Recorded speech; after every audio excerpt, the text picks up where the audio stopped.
After the news, I'm here with Yantis Green, our editor-in-chief. I'm Joe Hyde, and we're going to talk about a little bit about elections because we got elections tomorrow. And who better to talk about elections than Yantis Green? I mean, the guy knows everything about elections. But the big news story you wrote today was about the turnout seems to be favoring Republicans across the state of Texas. It does. The participation, I think, is what they were focused on that report, and it looks like that more Republicans, percentage-wise, are going to the polls, or at least in early voting, went to the polls than Democrats did, and that's sort of an enthusiasm gap. Right. And that's why they are sending the big guns to the Valley, the Democrats are. Right, and the Valley is really kind of what I was looking at from the data that we got this morning, like Cameron County, Hidalgo County. Oh, yeah. All the way up Maverick County, which is Eagle Pass, and then Val Verde County, Del Rio. You're seeing, Republican turnout or enthusiasm. They're saying like 50% of the Republicans are voting, while 35, 40 percent of the Democrats are voting. So there doesn't seem to be a Beto wave. No, not in the Valley, because immigration is the issue there, and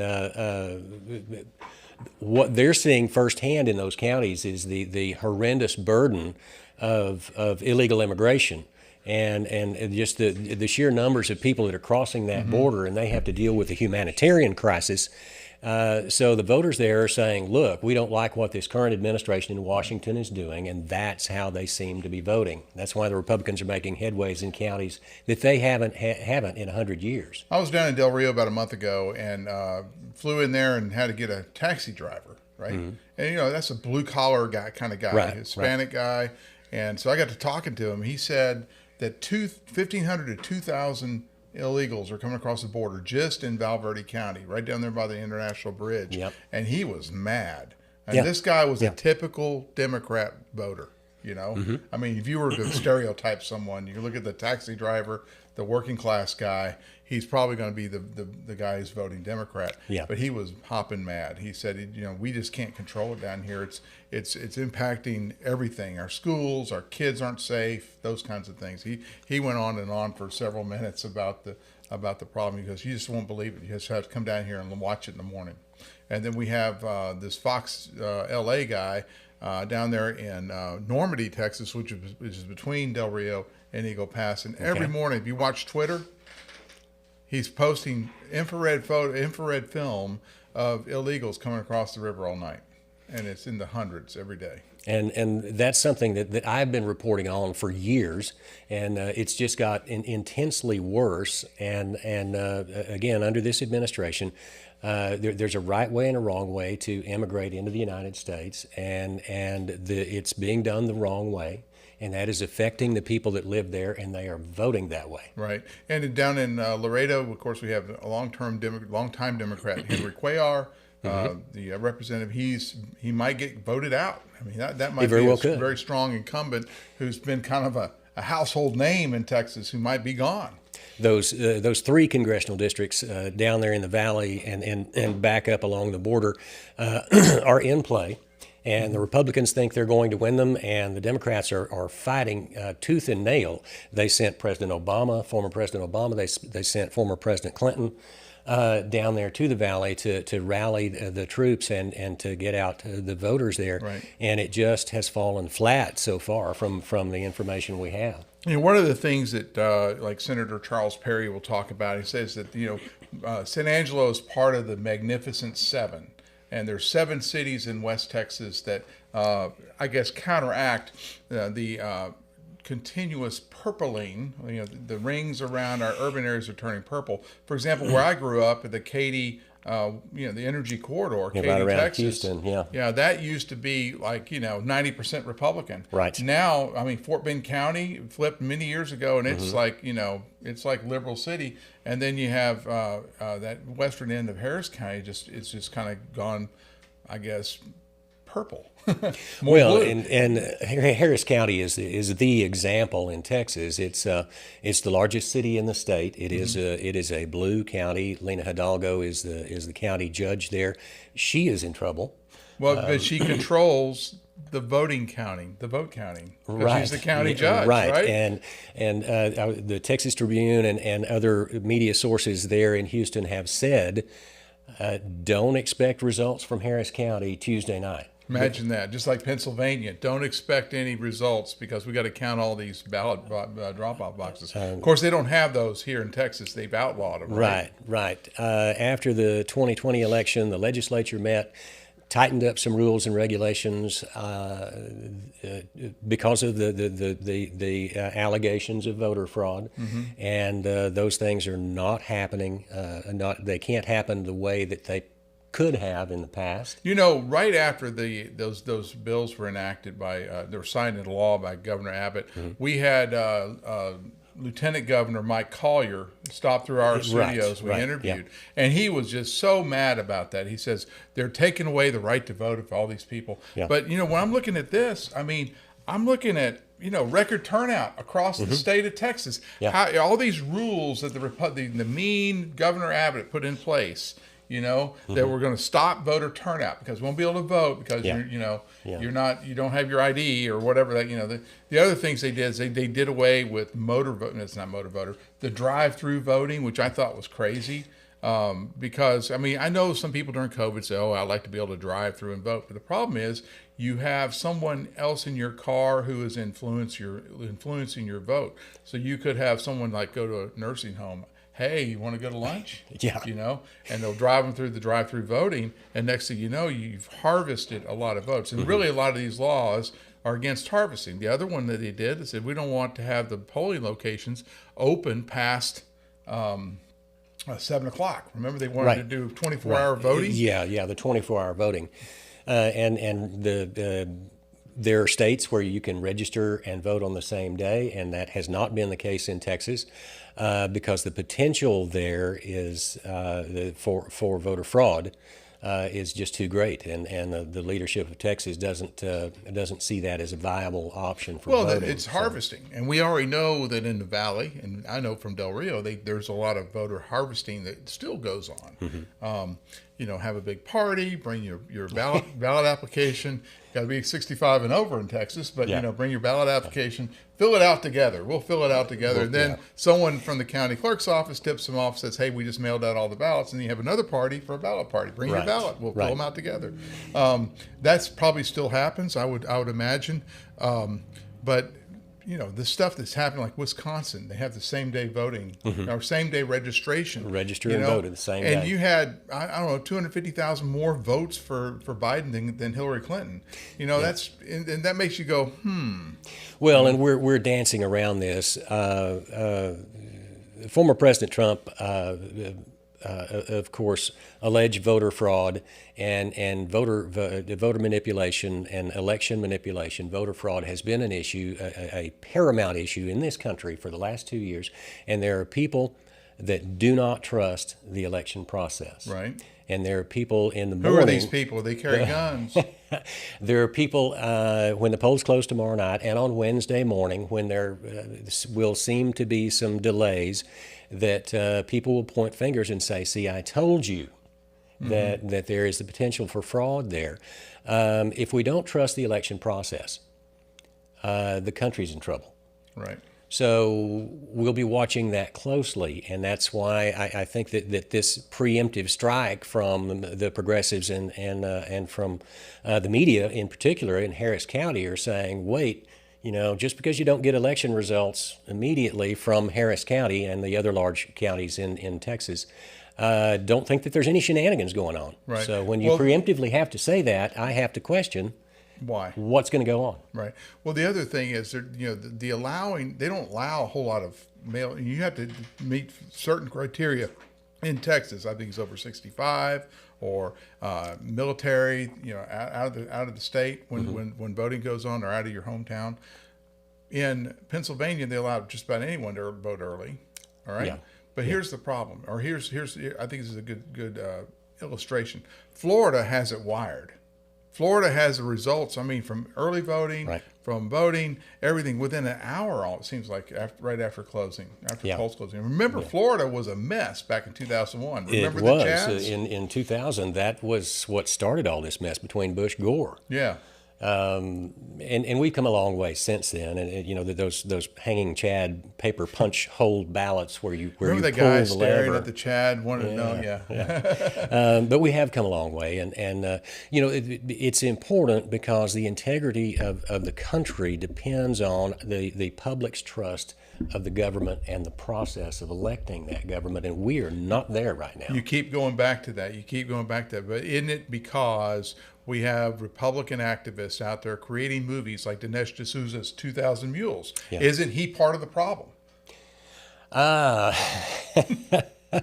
Well, there are a lot of issues. You would have to throw. I like to ask questions like that. You would have to throw President Trump in there as well, Right. for stirring the pot and for the tremendous backlash over the January 6th situation in Washington. So the country is not at peace, and we are not united. And the Democrats look at and the progressives look at this election process one way, and the Republicans and conservatives look at it another way. And it's unfortunate, but we're all Americans, and we have to do what we can to make sure that, number one, the elections are secure, which I think Governor Abbott and the legislature did in Texas. But there's still some lingering doubt out there, and we have got to get past that. And I don't know if we don't trust the results of this election, and I've said this publicly, everything I've seen says these are good, tight races. But Real Clear Politics, every poll shows that every one of those top statewide offices, the Republicans are leading. Mm-hmm. If even one of those guys is surprised and loses, say Dan Patrick loses to Mike Collier, mm-hmm. after the elections, right. After the counting is stopped on Tuesday night and restarted on Wednesday morning, and that flips, mm-hmm. particularly in a Harris County, right? There's going to be a lot of questions asked. Right. Well, looking at here, let's just look at Tom Green County real quick. We'll go down locally, then we can work our way out. There's about 70,984 registered eligible voters in this election. Somewhere around 21.1% of the folks have cast ballots early at those 5 locations. Man, you memorized it. So we have about 21.1% turnout so far of mm-hmm. the 70. Let's just round it up to 71,000 registered voters in the county. Right.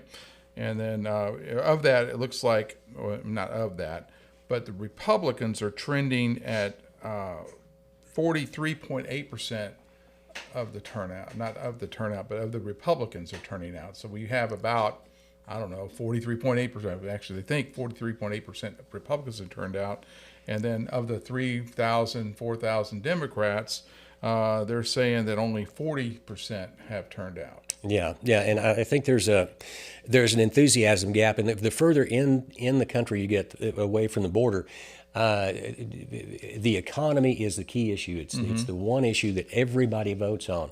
If I get my paycheck here and I go to the gas station and gas is higher, and I go to the grocery store and groceries are higher, and I get frustrated by the time I get home and I've got a handful of change left. People are voting with their pocketbook, and they will do that in this election. In Texas, I think the farthest away you can get away from the border is East Texas. Far East Texas up toward Tyler. So Smith County, which is Tyler, Texas. We're looking at enthusiasm gap. They have 153,000 voters there. 45,000 have voted, which is 29.8%, more than here. Okay. And it's almost tied between Democrats and Republicans as far as the enthusiasm at 55.8 and 55.3. Okay. 55.8 for Republicans, 55.3 for Democrats. Now, Smith County is not a urban liberal bastion like Travis County. Right. So I think this pretty much talks to what you're talking about. At the further away from the border you get, the more even or more tighter or more, and the issues shift, and the shift. issues that matter to me when I walk into that poll, and with inflation at a 40-year high, the guy in the White House is responsible for that. But one thing that did not measure in your talk there is abortion. Abortion is like the clarion call for the Democrat Party. We have Roe versus Wade overturned. You've got to elect Democrat, liberal, progressives, and so that we can preserve our rights to have an abortion. And that's right. With the preemptive heartbeat bill in Texas that the legislature passed by an overwhelming majority, the governor signed, that kicked in when the Supreme Court essentially sent that decision making back to the states by vacating Roe v. Wade. And locally, the focus of this election, why we're seeing probably going to be a 45 to 50% turnout in a midterm election, is because of the sanctuary city for the unborn proposition on the ballot. So what's happening is there's a group of people they've established a PAC. It's mostly pastors and people that lead churches. They want to make San Angelo a sanctuary city for the unborn, which brings with it a city ordinance that is, from a lot of people on the left, they'll say, man, this is draconian, doesn't even have an exception for rape or incest. Yeah. And but at the same time, it does give an exception for the life of the mother, so you have the standard exceptions there. However, that thing has gotten a lot of people talking. It really has, and again, that's why we're seeing the turnout, because there are people who are passionate on both sides. I think that brings it to the forefront, and that's what elections are about. But one of the things about bringing this to the forefront is we're in a heavily Republican county. I mean, this Yes. county went 72% for Trump last election. Yeah. So there's not really that much of a risk. But nationwide, Republicans are afraid they were afraid that the abortion issue was going to, I guess, diminish the red tide or diminish the red wave. And we don't know, how much that happens. There's some races in Virginia and New Hampshire that we got to look at to see how things go on the abortion issue. Well, I think that a couple of things have happened. That was months ago, and the folks who are very passionate about the right to abortion were all fired up. But since then, you've had three increases in the prime rate, Right. And The basis points, the 75 basis points, and yes. and the absolute worst inflation. And the stock market's in the 40 gutter. years. People's 401ks are way down. The economy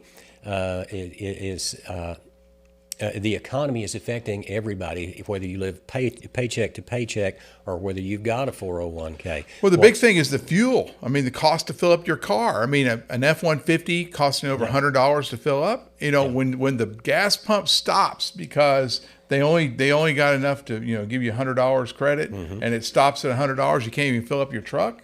You don't think working class Americans aren't seeing that? That's what they're thinking. And then everybody that goes to the grocery store, what was $50 3 months ago was now $75, $80. That hurts everybody. And the people who were all fired up about other issues are now.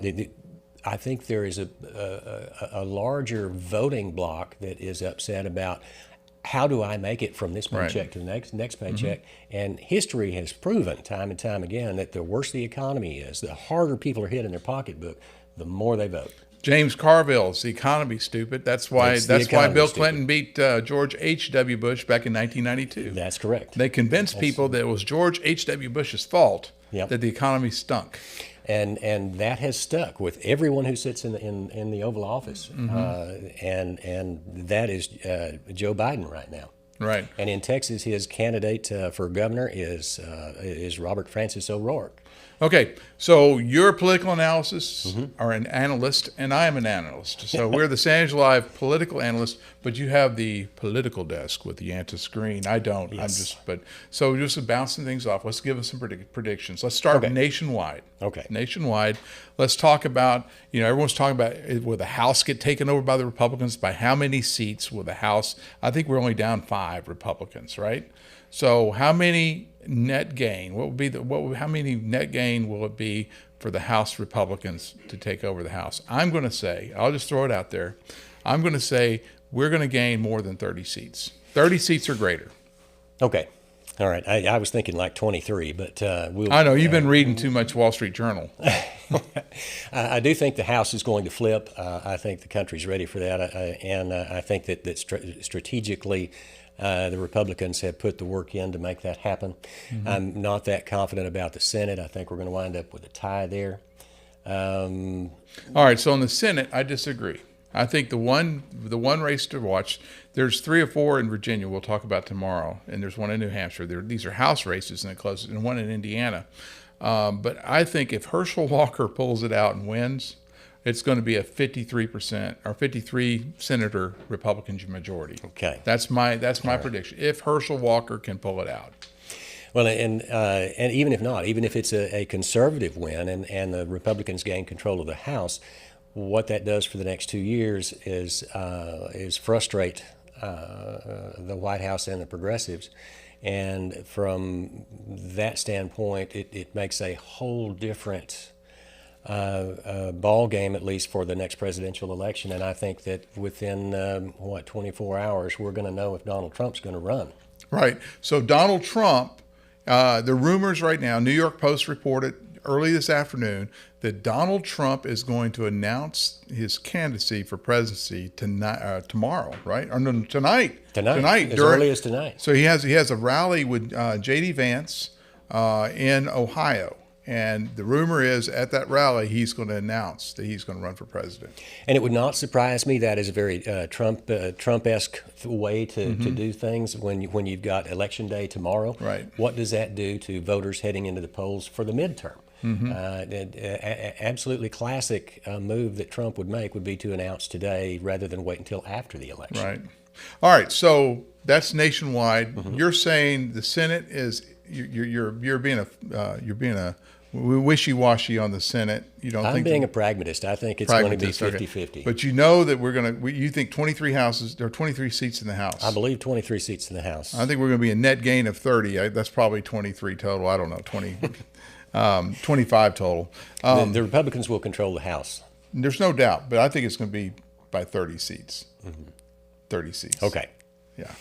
But either way, the quagmire, the slow-moving process in Washington is going to get slower. And the other thing that voters need to understand, if we vote in Republicans to take over the Senate at 54, even 51, 53, 54 senators to 47, 46, they still don't have the 60 votes to get over the filibuster. There's virtually no way to make anything happen in the Senate. So you can't override a veto, for example. Right. So if we had 60 Republicans in the House and all 60 Republicans agreed, of course you're going to have wishy-washy Republicans like that one from Alaska and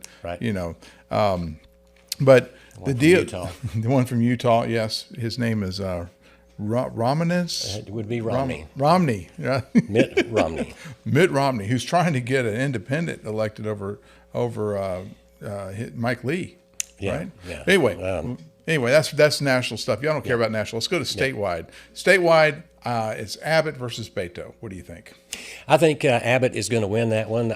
Real Clear Politics Friday had him up 9.2 points, and in every poll that they looked at, Abbott was leading Beto O'Rourke. I think some of his luster is gone, and I think the issue has shifted from. I don't think it's Beto's luster that's gone necessarily. I think a lot of people's 401ks are too down, and they don't really care about the things that Beto is selling. They care about this paycheck. They care about that paycheck on the 15th, and when money is involved and voters go into the polls, and it's stick with the guy who is leading us in the right direction, and or take a chance on somebody you don't know. And the other thing about Abbott this year, he has run a very smart air raid campaign. I don't know if you've seen it on pre-rolls, like when you're watching streaming Everywhere. at home, when you're watching YouTube, it's everywhere, and on Facebook. I mean, it's Abbott video commercials, and they're really, really effective. I mean, they have the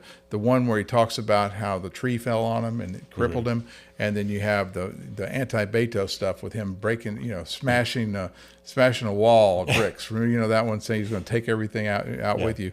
So I think he's done really good there. What about Collier versus Dan Patrick? Mike Collier is an articulate guy. He's a smart guy, energy guy. He has garnered some Republican support from some outgoing Republicans who have nothing to lose. Like the Tarrant County judge. Right. And bless his heart, Mike, he has a better shot than anybody on the Democrat ballot to win tomorrow. But the caveat is Mike Collier hitched his wagon to fix the damn grid.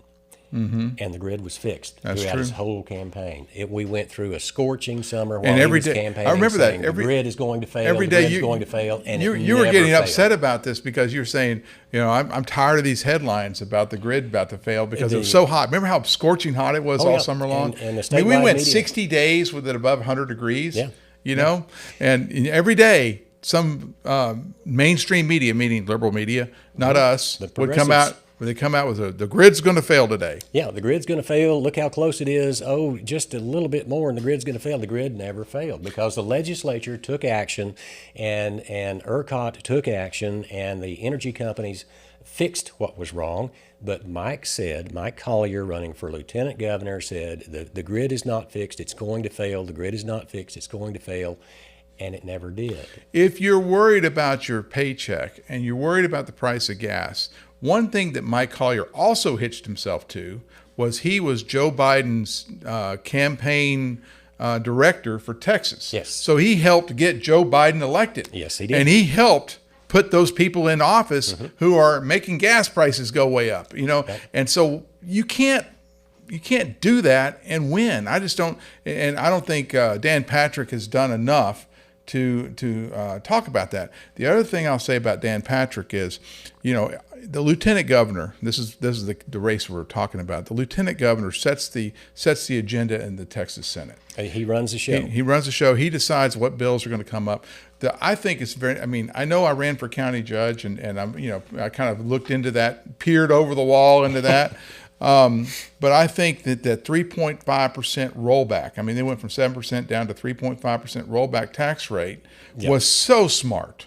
And it really controlled, particularly Dallas County, Travis County, Harris County. It really controlled the leftist, Lena Hidalgo can't jack your rates up without you voting for it. Your property taxes. That was right. They really squeezed that ability for cities and counties and schools especially to raise the tax rate. It was 4%, and now it's 3.5%.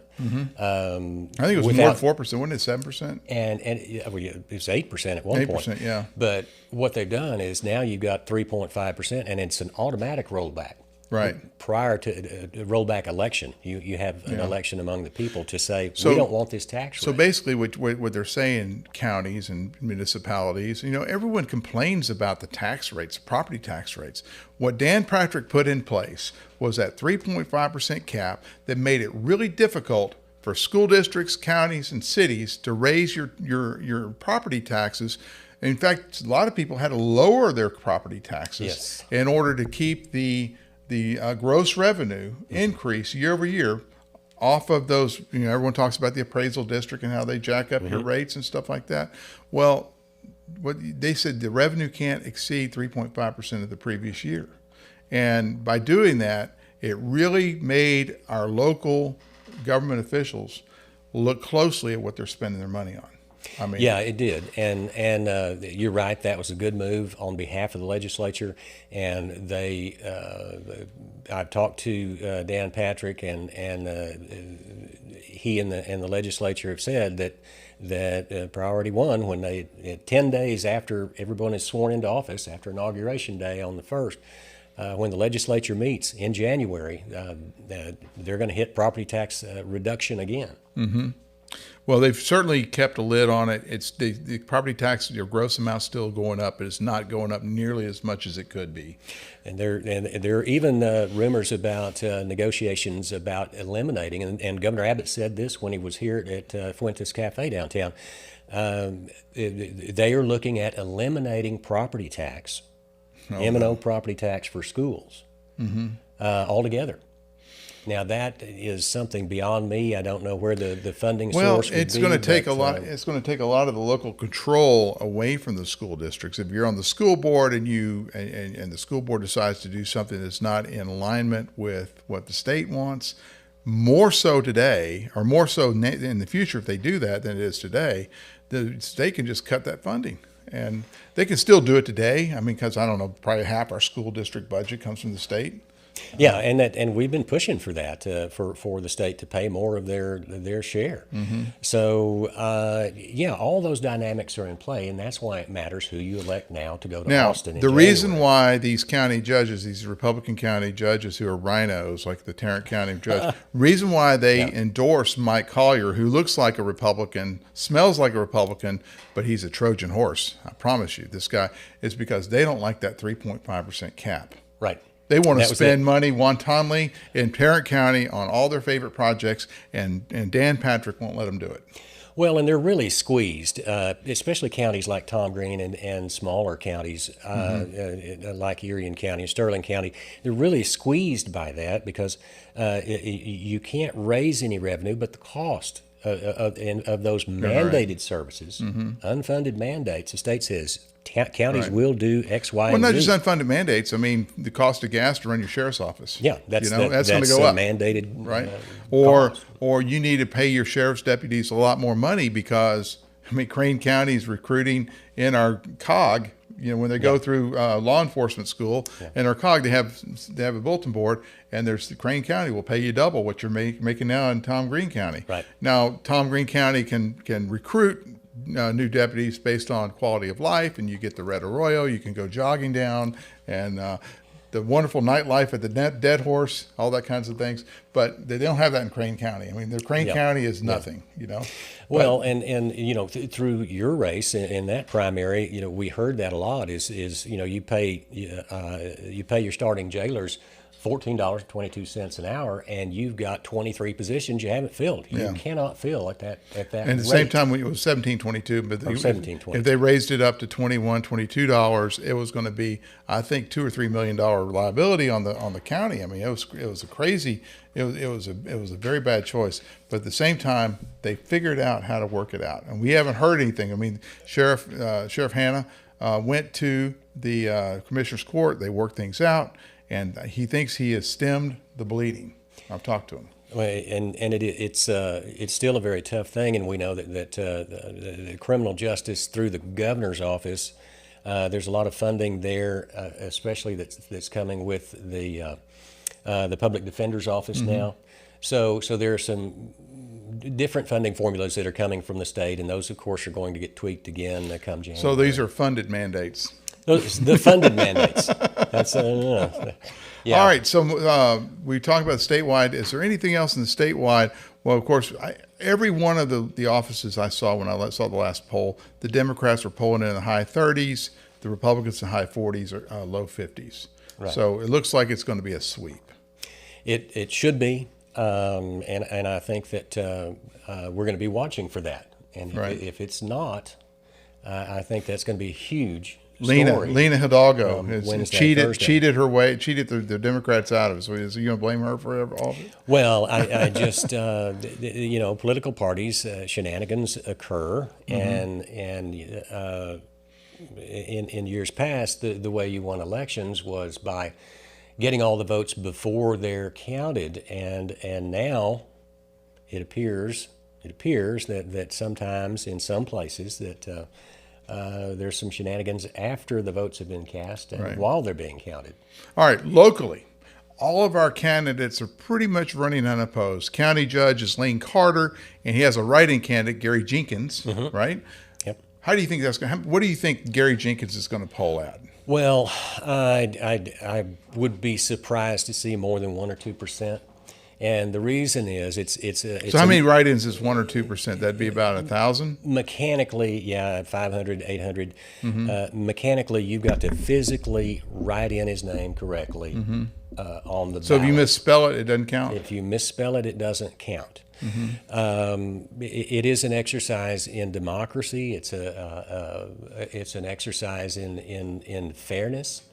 But the practical. Wait, I don't agree with you. How is it fair that Gary Jenkins he basically got a shortcut? He didn't have to go through the Republican primary. I mean, he claims he's a conservative independent, whatever conservative independent is, but he didn't have to go through the primary process. He skipped out on that. right? And he jumped ahead of the line, and now he tried to get on the ballot, and then he turned in, I think, 800 signatures, but they could only verify 400 of them, right? How is that fair? Well, at the end of the day, it's going to be fair because there are some voters who are passionate about voting for him, and they will have their voice and they'll have their day. But they could have had it during the Republican genius, primary. The genius of the democracy is, the genius of our process is, it's going to work.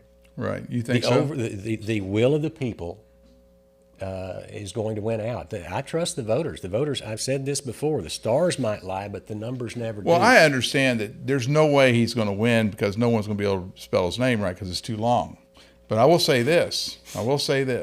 I got a call from one of my supporters back in my political days. He said, "Joe, we're writing you in. Just remember, Joehyde is a lot easier to remember than Gary Jenkins. How do you spell that? I mean, is it Gary Jinki? I mean, how do you spell it? But Joe Hyde, Hyde, is a lot easier. If I can get 10 votes, if you get 10 votes, if I get 10 votes, I'm going to demand a recount." Okay, there you go. But no, Tom Green County is a overwhelming Republican county. There were no Democrats fielded for any of the offices that were up during this midterm election. And so those races were decided in the primary and the runoff back in the spring. Matter of fact, on your ballot, there are 12 elected officials who were just listed as these folks didn't have anybody running against them. Just so you know, they have been reelected. So the only way to really measure how much people like or dislike these politicians who have no opponents is to look at the undervotes. Yeah, but even these don't even appear on. You don't get to vote for them. These 12. Oh, you don't even get to vote for them? No, they're not on the ballot. They're not on the ballot. They are listed as they've already been elected. Wow. So that's why Andrew Graves, County Court at Law number 2, was the only candidate for that thing because the Democrats didn't put anyone up. Right. And he is now sworn in already. Well, he was sworn in because Judge Roberts went ahead and retired before her term. She took an early vacation. Yeah. But those, the district clerk, the county clerk, the county commissioner of precinct 2, the county commissioner of precinct 4, the justices of the peace who've already been elected, all elected as Republicans, they were declared the winner because they didn't have an opponent in November on the ballot. So those 12, you don't even get to cast a vote for because you've already done that in the primary. Right. All right. So that's the county election. The city, there's one little thing before we go into the sanctuary city issue. In Abilene, there is a city ordinance that's on the ballot. Okay. This is kind of interesting. They want to reword the ordinance to get rid of all references to men. And they want to turn it into persons, like not councilmen, but council persons, or he or her. They want to just basically gender normalize the city ordinances. Okay. Which, people are saying, well, it's no big deal. And there's actually a female city councilwoman there who is, I think she's the only female on the city council in Abilene. She's very appreciative of it. She's saying, finally, women get recognition in the ordinances. My take on it is, with all this pronoun stuff going on, the craziness in our politics, doing this right in the middle of that, it is a slippery slope. Abilene pretty soon will have gender neutral pronouns in their ordinances. Okay. Anyway, I don't know if it's going to pass. It might pass. If that's what the folks in Taylor County want, then that more power to them. Taylor and Nolan County. Anyway, so sanctuary city for the unborn. I know that this is break some news here. When the group got together to try to put through this ordinance, they polled it, and it polled at 54% against. Okay. 54% I did not against. know that. Yes.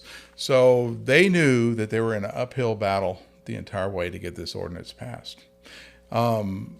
They've worked hard. They've been organized. I witnessed some of the texting campaign over the weekend to see what was going on.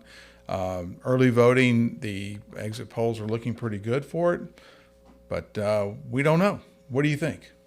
I think it's going to pass. I think it's going to pass comfortably in San Angelo. I think this is a very conservative town, and there are a lot of people of faith, and the difference is that those people of faith vote. and Not the purple-haired people screaming in the streets. the folks the progressives on the other side of this issue, just don't get out en masse and vote. Right. And of course, throughout the campaign for this, we've had some, the left try to provoke it a little bit. They said, we're going to have a protest at a church, at a church. Yeah. And I think that angered some people, and it caused quite the reaction where we had two Democrats show up with a voter registration booth, and they were faced down by 250 Christians on the steps of a church. Right. I mean, the visual of that was incredible. Yeah, the optics were absolutely incredible. And I want to mention one other thing. We have been as fair and as open with this issue and letters to the editor as anybody. As a matter of fact, we've been more open than anybody else in town. And we don't charge people to read it. We have taken on that issue, and we have published every letter to the editor that has come. Some of them have been very uncomfortable for us to do, but we did that. Which one was uncomfortable? Well, we'll just leave it. I think it was J.W. Lawns. I think that wasn't it. J.W. I was proud to publish that. He's a thinking man. We don't agree on the issue, but it was a very well written. Oh, it must have been David piece. Curry. No. You like David Curry's too? No. Miles McMillan was the one that I had a lot of indigestion over. But the difference between us and the Standard Times is the Standard Times cherry-picked the letters to the editor that they published. They were all anti-sanctuary city, and most of them were placed behind that paywall so that you had to pay the Standard Times to read them. You saw the headline, so they were trying to say the confirmation bias in this town is that everyone's against it. Right.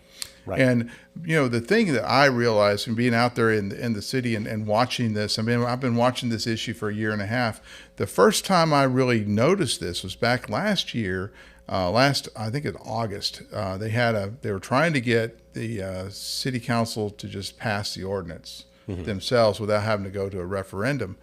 I've never seen the McNeese Convention Center with a line out the door for a city council meeting. I've been through all the Republic Services trash contract stuff. I've been through Lee Pfluger's sand his transloading facility. All those things together would not put as many people into the city council chambers as this sanctuary city for the unborn issue did. That's correct. That's right. I think the strategy for the pro-sanctuary city for the unborn side is to change the electorate a little bit and motivate the churchgoers, which is probably 60% of this town, to get to the polls and vote for it. So I think they can't win on a poll, they can't win on a popularity contest, but if they change the composition of the voters for this election, maybe they can. And it might be a good year to do it because Beto has no coattails. He's not exciting anyone to come. Well, and again, it goes back to that people are voting with their pocketbook. That this 40-year high inflation, and when you go to the grocery store, what you find on the shelves, if the shelves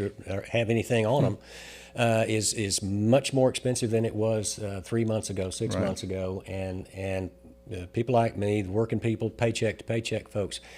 And me, I'm a working people too. They care about that, and when your bill is higher at the grocery store, you say, "Hey, wait a minute, somebody's responsible for this," and that motivates a lot of people to go out and vote. And it's not just that.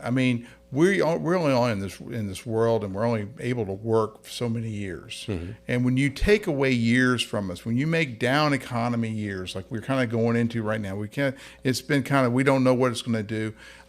What that does, it takes away opportunity for everyone. If you're down the lowest rung of the ladder and you want to walk your way up, it's really hard to do when you have the weight of the economy pushing down on you. So likewise, if you want to expand, like we like to expand, Sandra Live does, it makes it really, really difficult. You got to be very deliberate about how you do it.